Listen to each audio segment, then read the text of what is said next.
क्या आप जानते हैं, जिस दिन भगवान लॉर्ड शिवा ने अपने ही पुत्र का सिर काटा, उस दिन केवल एक बालक का अंत नहीं हुआ था, बल्कि पूरी सृष्टि का संतुलन हिल गया था। ये कहानी सिर्फ एक पौराणिक घटना नहीं है, बल्कि एक ऐसा रहस्य है जो आज भी बहुत कम लोग जानते हैं। और शायद इसी कारण ये कथा जितनी सुनी जाती है, उतनी ही अधूरी रह जाती है। कैलाश पर्वत, जहां हर दिशा में शांति, शक्ति और दिव्यता का वास होता है, वहीं एक दिन माता पार्वती अपने कक्ष में थी। उन्होंने अपने शरीर के उपटन से एक बालक का निर्माण किया। वो बालक साधारण नहीं था, उसमें माता की शक्ति, प्रेम और ऊर्जा समाहित थी। जैसे ही उन्होंने उसमें प्राण फूंके, वो बालक जीवित हो उठा। उसकी आंखों में मासूमियत थी, लेकिन उसके भीतर माता की शक्ति का अंश भी था। माता पार्वती ने उस बालक से कहा, जब तक मैं स्नान कर रही हूं, कोई भी इस कक्ष में प्रवेश न करे। बालक ने सिर झुकाकर आदेश स्वीकार किया, और उसी क्षण से वो केवल एक बालक नहीं रहा, वो बन गया एक रक्षक, एक प्रहरी, एक ऐसा पुत्र जो अपने कर्तव्य के लिए किसी भी हद तक जा सकता था। कुछ समय बाद भगवान शिव कैलाश लौटे। उनके साथ उनकी दिव्य ऊर्जा, उनके गण और उनका तेज भी था। जैसे ही वे अपने कक्ष की ओर बढ़े, उस छोटे से बालक ने उन्हें रोक दिया। आप अंदर नहीं जा सकते। शिव ने उसे देखा, एक छोटा सा बालक, लेकिन उसकी आंखों में अजीब सा आत्मविश्वास था। उन्होंने शांत स्वर में कहा, मुझे अंदर जाना है। लेकिन बालक ने दृढ़ता से कहा, माता का आदेश है, कोई भी अंदर नहीं जाएगा। वो क्षण बहुत साधारण लग सकता है, लेकिन यहीं से शुरू हुआ एक ऐसा संघर्ष जिसने इतिहास बदल दिया।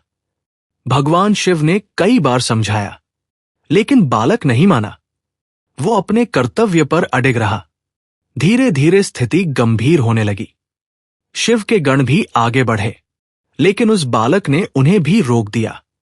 एक तरफ था ब्रह्मांड का संहारक, और दूसरी तरफ एक मासूम बालक, लेकिन वह बालक अपने कर्तव्य से पीछे नहीं हटा।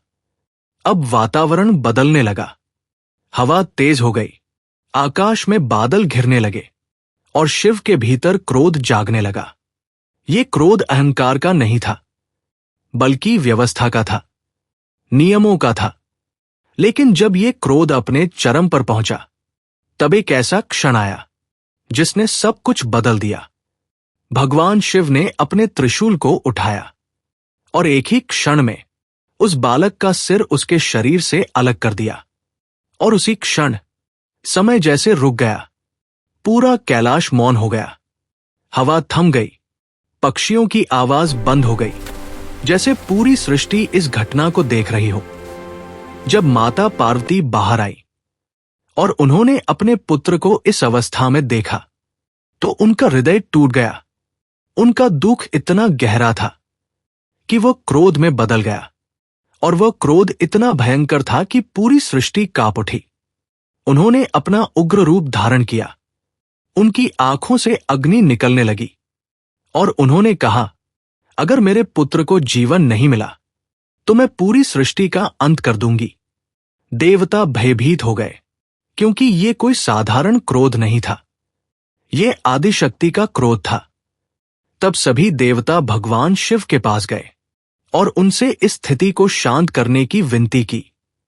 भगवान शिव ने स्थिति को समझा और तुरंत अपने गणों को आदेश दिया, उत्तर दिशा में जाओ, और जो भी पहला जीव मिले उसका सिर लेकर आओ। गण तुरंत निकल पड़े। वे जंगलों में दौड़े, पहाड़ों को पार किया, और अंततः उन्हें एक विशाल हाथी दिखाई दिया। वो हाथी शांत था, लेकिन उसके भीतर एक दिव्य ऊर्जा थी।